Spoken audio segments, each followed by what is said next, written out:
ಕೀರ್ತನೆಗಳು ಅಧ್ಯಾಯ 147. ದೇವರ ಒಲುಮೆ, ಆತನ ಕರುಣೆ. ನಮ್ಮ ದೇವರನ್ನು ಹೊಗಳಿ ಹಾಡುವುದು ಉಚಿತ, ಆತನ ಸ್ತುತಿ ಮನೋಹರ, ಅದು ಬಲು ಸೂಕ್ತ. ನಿರ್ಮಿಸುತ್ತಿಹನು ಪ್ರಭು ಮರಳಿ ಜೆರುಸಲೇಮನು, ಒಂದು ಸೇರಿಸುತ್ತಿಹನು ಚದರಿದ ಇಸ್ರಾಯೇಲರನು. ವಾಸಿ ಮಾಡುವನು ಮುರಿದ ಮನಸ್ಸುಳ್ಳವರನು, ಕಟ್ಟಿ ಗುಣಪಡಿಸುವನು ಅವರ ಗಾಯಗಳನ್ನು. ನಿಯಮಿಸಿಹನು ತಾರೆಗಳ ಸಂಖ್ಯೆಯನು, ಇಟ್ಟಿಹನು ಪ್ರತಿಯೊಂದಕ್ಕೂ ಹೆಸರನು.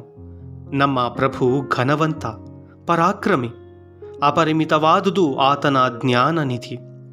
ಆಧಾರವಾಗಿಹನು ಪ್ರಭು ದೀನರಿಗೆ, ತುಳಿದು ಬಿಡುವನು ದುರ್ಜನರನು ನೆಲಕ್ಕೆ. ಧನ್ಯವಾದವಿತ್ತು ಹಾಡಿರಿ ಪ್ರಭುವನು, ಕಿನ್ನರಿಯೊಡನೆ ಭಜಿಸಿರಿ ನಮ್ಮ ದೇವನನು. ಕವಿಸುವನಾತ ಮೋಡಗಳನ್ನು ಗಗನದಲ್ಲಿ, ಸುರಿಸುವನು ಮಳೆಯನು ಭುವಿಯಲಿ. ಬೆಳೆಸುವನು ಹುಲ್ಲನು ಬೆಟ್ಟಗಳಲ್ಲಿ, ಪಶುಗಳಿಗೂ ಕೂಗುವ ಕಾಗೆ ಮರಿಗಳಿಗೂ ಒದಗಿಸುವನು ಬೇಕಾದ ಆಹಾರಗಳನ್ನು. ಅಶ್ವಬಲದಲ್ಲಿ ಆತನಿಗೆ ಇಷ್ಟವಿಲ್ಲ, ಶೂರನ ಶಕ್ತಿಯನವನು ಮೆಚ್ಚುವುದಿಲ್ಲ.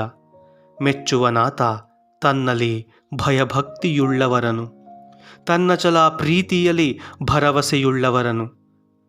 ಜೆರುಸಲೇಮೇ, ಕೀರ್ತಿಸು ಪ್ರಭುವನು, ಸಿಯೋನೇ, ಸ್ತುತಿಸು ನಿನ್ನ ದೇವರನು. ಬಲಪಡಿಸಿಹನಾತ ನಿನ್ನ ಹೆಬ್ಬಾಗಿಲ ಅಗುಳಿಗಳನ್ನು, ಆಶೀರ್ವದಿಸಿಹನು ನಿನ್ನಲ್ಲಿರುವ ಮಕ್ಕಳನ್ನು. ನಿನ್ನ ಪ್ರಾಂತದೊಳಗೆಲ್ಲ ಇರುವುದು ನೆಮ್ಮದಿ, ನೀಡುವನು ನಿನಗೆ ಅತ್ಯುತ್ತಮ ಗೋಧಿ. ಕಳಿಸುವನು ಧರೆಗೆ ತನ್ನ ಆಣತಿ, ಸಿದ್ಧಿಯಾಗುವುದದು ಬಲು ಶೀಘ್ರದಿ. ಸುರಿಸುವನು ಹಿಮವನು ಉಣ್ಣೆಯಂತೆ, ಹರಡುವನು ಇಬ್ಬನಿಯನು ಬೂದಿಯಂತೆ. ಸುರಿಸುವನು ಆಲಿಕಲ್ಲನು ರೊಟ್ಟಿ ತುಂಡುಗಳಂತೆ, ಕೊರೆಯುವ ಚಳಿಯನು ಕಳಿಸುವನು ಸಹಿಸಲಾಗದಂತೆ. ಕರಗುವುವು ಆ ಕಲ್ಲುಗಳು ಆತನ ಅಪ್ಪಣೆಗೆ, ಹರಿಯುವುದು ನೀರು ಆತ ಕಳುಹಿಸುವ ಗಾಳಿಗೆ. ತಿಳಿಸಿಹನು ತನ್ನ ವಾಕ್ಯವನ್ನು ಯಾಕೋಬ್ಯರಿಗೆ, ತನ್ನ ವಿಧಿ ನಿಯಮಗಳನ್ನು ಇಸ್ರಾಯೇಲರಿಗೆ. ಬೇರಾವ ಜನಾಂಗಕ್ಕೂ ಆತ ಹೀಗೆ ಮಾಡಿಲ್ಲ, ಆತನ ವಿಧಿ ನಿಯಮಗಳನ್ನು ಅವರಿಗೆ ತಿಳಿಸಿಲ್ಲ. ಅಲ್ಲೆಲೂಯ. ಪ್ರಭುವಿನ ವಾಕ್ಯ. ದೇವರಿಗೆ ಕೃತಜ್ಞತೆ ಸಲ್ಲಲಿ.